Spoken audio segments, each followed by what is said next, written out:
2025 is predicted to be an interesting year where we've seen that over the past 2 years, the stock market has literally been exploding. So will it continue on the same trend over the next couple of months, or will we assist to a massive switch of momentum? This is what we'll discover over the next couple of months. Nevertheless, one of the best ways to prepare yourself for this new year by reducing the overall risk in your portfolio would be by investing in great exchange rate funds. It is why in this video, you'll discover 4 of the best Canadian ETFs that you can buy in 2025 and hold forever. So without further ado, let's take a look at the first ETF on this list. It is no secret for anyone that one of the best performing markets of these past couple of decades was the American market. Indeed, by achieving over 20% of return over these past 2 years, the S&P 500 has been the joy of many investors lately. It is why if you want to be amongst the people that will greatly benefit from a potential increase of this market over the next couple of years, the best Canadian ETF on that regard would be the famous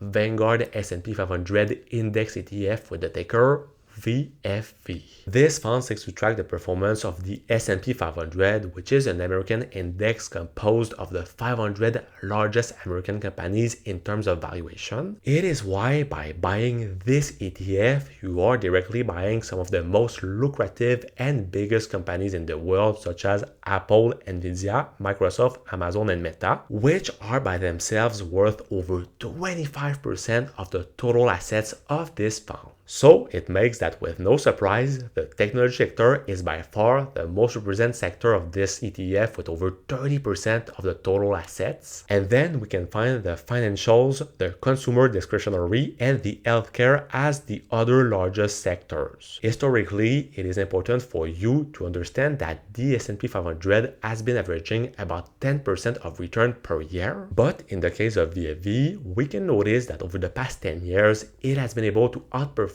this average return, where it has been able to average over 15% of return per year. This means that if you would have invested $10,000 in that fund 10 years ago, it would now be worth over $41,000. On your side, by investing in that fund, you could expect to pay some annual management fees of about 0.09% per year, or $9 per $10,000 invest. This also makes it one of the cheapest funds that you can buy on the stock market. At the same time, VFV is distributing on a quarterly basis all the dividend income that they are receiving from the companies that they hold within their fund. And at the moment, their distribution yield is fixed to about 0.95%. So all of these characteristics about VFV are making that Morningstar is ranking this fund as having more potential of return compared to the average funds of its category, while having the same level of risk. It is why for me, VFV is an absolute must for any investor that is looking to grow their portfolio as much as possible over the next couple of years.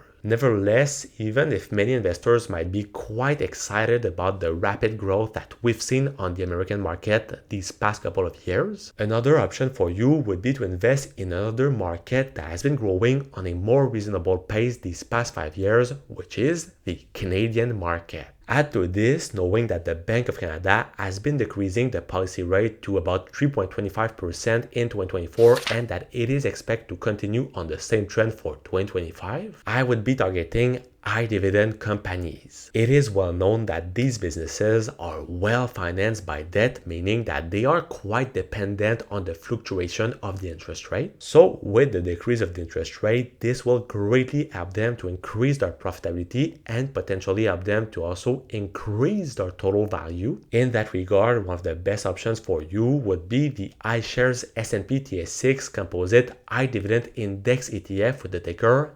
XEI, with the objective to track an index composed of between 50 to 75 Canadian companies that have the particularity to offer some high dividend yield. This fund has the objective to provide you some great monthly income at the lowest cost possible. In Canada, we're quite lucky because we have a bunch of great high quality dividend companies such as Enbridge, Suncor, TD, and RBC that are all amongst the biggest holdings of this ETF. And if you know well the Canadian market, you won't be surprised to find that the energy and the financial sectors are the two largest sectors of this fund, representing over 60% of the total assets. And then we can also find other interesting sectors such as the utilities and the communication sector. On your side, by investing in that fund, you could expect to pay some annual management fees of about 0.22% per year or $22 per $10,000 invest. And by investing $10,000 in that fund 10 years ago, it would now be worth over $21,000 or an average annualized return of over 7% per year. So you can see that over the past 10 years, VFV has basically been able to outperform by doubles the performance of this ETF. But the difference comes in terms of the distribution offered by XEI, where we can see that they are offering a distribution yield of over 10.50% on a monthly basis. This makes this ETF quite interesting for people looking for great and high dividend income paid on a monthly basis. For example, elder people are looking for great retirement income. Plus, on its side, Morningstar is ranking this fund as having slightly more risk compared to the average funds of its category, while having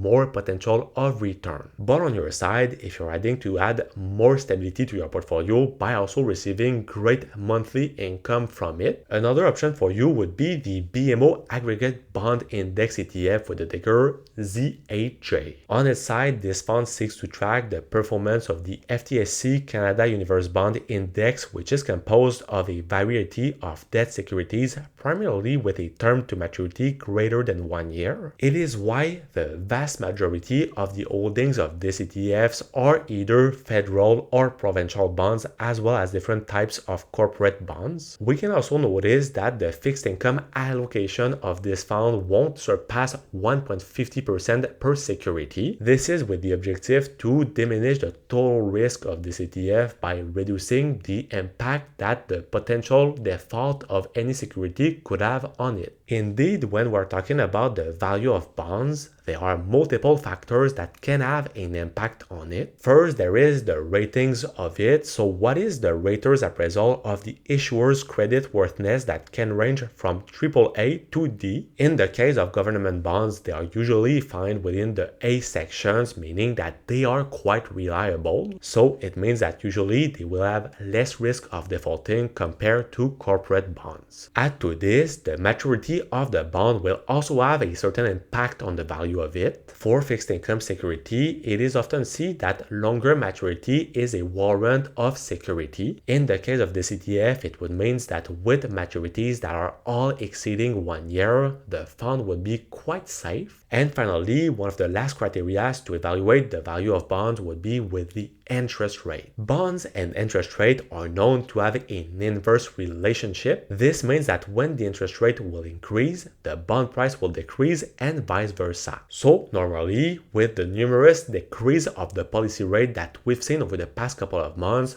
this should have some positive impact on the value of these bonds and at the same time on the value of this ETF. But despite all of these positive aspects, we can notice that over the past couple of months, this ETF hasn't been able to perform that greatly. This is related to the fact that the last thing that can impact the value of the bond and of the ETF itself is about the bond issuers themselves. Since the vast majority of the fixed income securities in this fund comes from the Canadian government, we can understand that with the most recent political and economical instability that we have over here in Canada, with the most recent resignation of Justin Trudeau as the Prime Minister of the country, and with the numerous threats from the President-elect Donald Trump on the Canadian economy, all of these news will have a certain impact on the value of this ETF. Nevertheless, with new elections that will be coming in 2025, with the election of a new Prime Minister that is most likely predicted to be a conservative Prime Minister, this could have the impact to increase and strengthen the economy of Canada that has been on a downtrend over the last couple of years. At the end of the day, if on your side you decide to invest in this ETF, you could expect to pay some annual management fees of about 0.09% per year or $9 per $10,000 invest. Add to this, 10 years ago, if you would have invested $10,000 in that fund, it would now be worth slightly less than $12,000 for an average annualized return of about 2% per year. So quite less compared to the other two ETFs on this list, but the advantage, just like XEI, is the fact that they are giving great monthly income distribution to their shareholders, and the distribution yield at the moment is of about 3.50%. Add to this, Morningstar is ranking this fund as being in the average for both the potential of return and the level of risk that it has compared to the average funds of its category. So overall, I wouldn't recommend this fund for younger people that are looking to grow their portfolio as much as possible in the long term. But this fund could be pretty interesting for older people that are looking for more stability in their portfolio while receiving great monthly income from it, because one of the big pros of bonds is that the value of them will usually fluctuate less compared to stocks, especially in downtrend momentum. So this can be a life-saving ETF with a market that is predicted by many analysts to become a bear market and a potentially bad market over the next couple of years. And finally, the last ETF that could be pretty interesting for Canadians to have in their portfolio for the long term would be one ETF that is tracking the whole market. Indeed, if you don't want to have the trouble to pick one by one the different ETFs to have in your portfolio, you could opt for one such as the iShares Core Equity ETF portfolio with the ticker XEQT. This iShares fund has the objective to give you exposure to a 100% equity portfolio composed of companies of all sizes located in every market around the world. But compared to its big Vanguard competitor, instead of buying stocks one by one, this ETF will be investing in other ETFs of the same company. It makes that close to 45% of their total assets are invested in their S&P US stock ETF tracking the American market. Then we have about 25% of their assets that can be found within both their Canadian market ETFs and their EAFE ETF tracking the developed market countries. And finally, the 5% left can be found within the emerging market companies. This means that amongst our largest holdings, we find well-known American tech companies such as Apple, Nvidia, and Microsoft, but also great Canadian companies such as RBC, Shopify, and Embridge.